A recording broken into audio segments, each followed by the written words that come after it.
اب میرے بھائیو اگلی صورت بڑی مشہور صورت ہے، سورۃ العلق۔ یہ تو یقیناً مکی صورت ہے، اور بخاری و مسلم دونوں میں حدیث موجود ہے کہ نبی علیہ السلام کے اوپر پہلی 5 آیات جو نازل ہوئی تھیں وہ اسی صورت کی تھی۔ قرآن میں اس صورت کا نمبر 96 ہے، لیکن یہ مصحف کی ترتیب میں ہے۔ قرآن حکیم جو نازل ہوا اس کی ترتیب میں سب سے پہلی صورت یہی ہے، اور اس کی پہلی 5 آیات جو بخاری مسلم میں ڈیٹیل حدیث موجود ہے۔ غار حرا میں نبی صلی اللہ علیہ وآلہ وسلم چند دنوں کے لیے عبادت کے لیے چلے گئے۔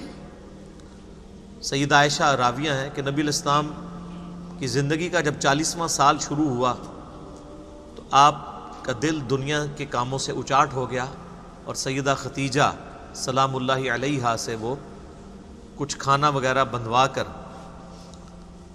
تو وہ غار حرا میں عبادت کے لیے چلے جایا کرتے۔ یہ آپ کے بزرگ ہیں جو 40 سال تک بغیر کھائے پیے زندہ رہتے ہیں۔ اللہ کے نبی کو روٹی کی ضرورت پڑتی تھی، آپ کی بیوی باندھ کے دیتی تھی۔ کہانیاں ساریاں جتنے جتنے کہانی آئے گی میں وڈ کے پرے ماروں گا۔ بخاری مسلم ہے کہ نبی اسلام کھانا ساتھ لے کے جایا کرتے تھے۔ تو آپ کے وہ تو کہتے ہیں بزرگ اتنے سال تک چلا کٹیا نہ کچھ کھادا نہ پیتا، سب جھوٹ ہے۔ تو بخاری مسلم کے الفاظ ہیں کہ نبی علیہ السلام کہتے ہیں کہ اچانک ایک دن میرے سامنے انسانی شکل کے اندر فرشتہ نمودار ہوا، جبرائیل علیہ السلام آئے، اور انہوں نے مجھے کہا اقرا، پڑھو۔ تو آپ علیہ السلام کہتے ہیں میں نے کہا ما انا بقاری، میں تو پڑھا ہوا نہیں ہوں۔ 3 دفعہ اس نے یہ ریپیٹ کیا، تو نبی علیہ السلام نے کہا کہ میں تو پڑھا ہوا نہیں ہوں۔ تو پھر اس نے آپ علیہ السلام کو اپنے سینے سے لگا کر زور سے بھینچا، اور اس کے بعد کہا کہ پڑھ، اقرأ بسم ربک الذی خلق، خلق الانسان من علق، اقرأ وربک الاکرم الذی علم بالقلم، علم الانسان ما لم یعلم۔ یہ 5 آیات۔ تو نبی علیہ السلام نے پھر یہ آیات پڑھی۔ اب اس میں ایک چیز مبہم ہے۔ اس کے بعد پھر وہ حدیث چلتی ہے کہ آپ علیہ السلام واپس آ گئے، سیدہ ختیجہ سے کہا مجھے کمبل اڑا دو۔ سیدہ ختیجہ نے پھر تسلی دی کہ اللہ کے نبی علیہ السلام آپ غریبوں کی مدد کرتے ہیں، مہمان نوازی کرتے ہیں، دکھ درد اور مصیبت زدہ لوگوں کے لیے بھاگ دوڑ کرتے ہیں، اللہ تعالیٰ آپ کو کبھی اکیلا نہیں چھوڑے گا۔ پھر وہ اپنے ایک قریبی کزن تھے ورقہ ابن نوفل جو عیسائی تھے لیکن موحد تھے، ان کے پاس لے گئیں۔ وہ نابینا ہو چکے تھے، انہوں نے نبی علیہ السلام کا جب ایکسپیرینس سنا تو انہوں نے کہا کہ آپ کو اللہ نے نبی بنایا ہے، اور عنقریب آپ کی قوم آپ کو یہاں سے نکال دے گی، اور میں اگر اس وقت تک زندہ رہا تو میں آپ کی مدد کروں گا۔ وہ خیر زندہ نہیں رہے، اس سے پہلے ہی فوت ہو گئے۔ تو اس میں الفاظ ہیں، یعنی آپ صلی اللہ علیہ وآلہ وسلم نے سیدنا ورقہ ابن نوفل جو سیدہ ختیجہ کے کزن تھے ان سے کہا کہ میری قوم مجھے نکال دے گی، یہ تو مجھ سے بڑا محبت کرتے ہیں۔ ظاہر ہے کہ ایک شخص کی 40 سال کی زندگی میں وہ آنکھوں کا تارا ہے مکے کے لوگوں کا، تو اچانک انسان پریشان ہو جاتا ہے کہ یہ کیسا ممکن ہوگا کہ جو لوگ مجھ سے اتنی محبت کرتے ہیں وہ مجھے ریجیکٹ کر دیں گے۔ تو ورقہ ابن نوفل نے بڑی زبردست بات کی، انہوں نے کہا کیا محمد آپ سے پہلے جس نے بھی یہ توحید کی دعوت بلند کی ہے نا، یہ دعوت ہی ایسی ہے کہ مخالفین پھر اس کے ساتھ یہی سلوک کرتے ہیں۔ اب اس کے اندر ایک بڑا خطرناک معاملہ ہے۔ آج کے دور میں اگر کوئی شخص ایسی توحید بیان کر رہا ہے کہ لوگ اس کے گلے میں ہار ڈال رہے ہیں اور وہ لوگوں کی آنکھوں کا تارا بن چکا ہے، تو آپ سمجھ لیں کہ وہ توحید بیان نہیں کر رہا جو قرآن کی توحید ہے۔ وہ توحید تو نبیوں سے نہیں کسی نے سنی، سوائے چند لوگوں نے جن کو اللہ نے توفیق دی۔ آج توحید کی کوئی بات کر رہا ہو اور لاکھوں کا مجمع اس کی بات سن رہا ہو اور لوگ تعریف کر رہے ہوں، تو وہ توحید وہی بیان کر رہا ہوگا کہ جو توحید ہندو بھی مانتے ہیں. سورج اللہ نے بنایا، چاند اللہ نے بنایا، زمین اللہ نے بنائی. تو ہندو کیا کہتے ہیں؟ شیطان نے بنائی. عیسائی کیا کہتے ہیں؟ فرعون نے بنائی. یہودی کیا کہتے ہیں؟ نمرود نے بنائی. نہیں، سارے کہتے ہیں اللہ نے بنائی. لیکن جیسے ہی وہ یہ کہے گا نا کہ اللہ کے علاوہ کسی کو مدد کے لیے نہیں پکارنا، یہ جو لوگ قبروں میں دفن ہیں جن کو آپ جا کے اپنی حاجتیں پیش کرتے ہیں، یہ کچھ نہیں کر سکتے. ساتھ ہی آپ دیکھیں وہ لاکھوں کا مجمع جو ہے نا چند درجنوں پہ آ جائے گا اور اس شخص کی پٹائی بھی شروع ہو جائے گی، کیونکہ یہ تو کسی نے سننی نہیں ہے. یہ وہ ننگی تلوار ہے کہ جس سے سب بھاگتے ہیں. بہرحال اس میں ایک جو چیز ابہام والی تھی وہ یہ تھی کہ نبی صلی اللہ علیہ وآلہ وسلم کو جو 3 دفعہ فرشتے نے کہا کہ آپ پڑھیے، تو آپ نے فرمایا کہ میں پڑھا ہوا نہیں ہوں. اس میں میرے خیال ہے ڈاکٹر اسرار صاحب رحمہ اللہ تعالیٰ کا موقف ٹھیک ہے، مولانا مودودی رحمہ اللہ کا بھی یہی موقف ہے کہ یہ جو پہلی وحی ہے نا، یہ کسی تختی کی شکل میں لکھی ہوئی نبی علیہ السلام کو دکھائی گئی ہے. جب بھی آپ نے انکار کیا ہے پڑھنے سے، ورنہ تو چھوٹی عمر کا بچہ بھی ہو اس کو کہا جائے کہ پڑھ، جو میں پڑھ رہا ہوں میرے پیچھے پیچھے کیا ہے اور تیری زبان میں ہے، تو بچہ بھی پیچھے پیچھے دہرا دے گا. کوئی مسئلہ ہے؟ اور ایک شخص کی عمر 40 سال ہے اور اس کو فرشتہ آ کے کہتا ہے کہ جو میں پڑھتا ہوں پیچھے پیچھے پڑھو، تو اس میں تو کوئی مشکل نہیں ہے.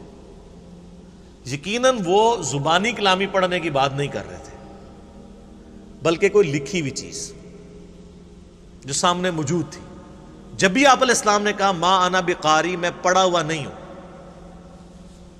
یعنی میں پڑھنا نہیں جانتا. یہ تو سورۃ العنکبوت میں ہے نا کہ اے نبی علیہ السلام اس قرآن کے نزول سے پہلے نہ تو آپ دائیں ہاتھ سے کچھ لکھ سکتے تھے، نہ کسی کتاب میں کوئی چیز پڑھ سکتے تھے، ورنہ یہ چیز کافروں کو شک میں مبتلا کر دیتی کہ یہ قرآن آپ نے خود گھاڑ لیا.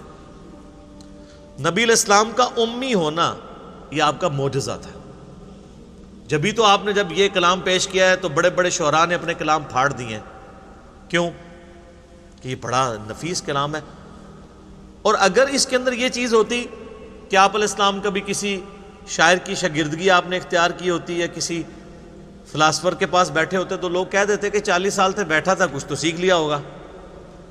حالانکہ آپ علیہ السلام تو بھیڑ بکریاں چرایا کرتے تھے، یا بالکل جب آپ کی شادی ہوئی تو پھر کوئی تجارت کا کام کیا. آپ علیہ السلام کا لکھنے پڑھنے کے ساتھ کبھی کوئی تعلق نہیں رہا، اور یہ اللہ تعالیٰ نے انٹینشنلی کیا تاکہ آپ علیہ السلام کی نبوت کی دلیل اسے بنایا جائے.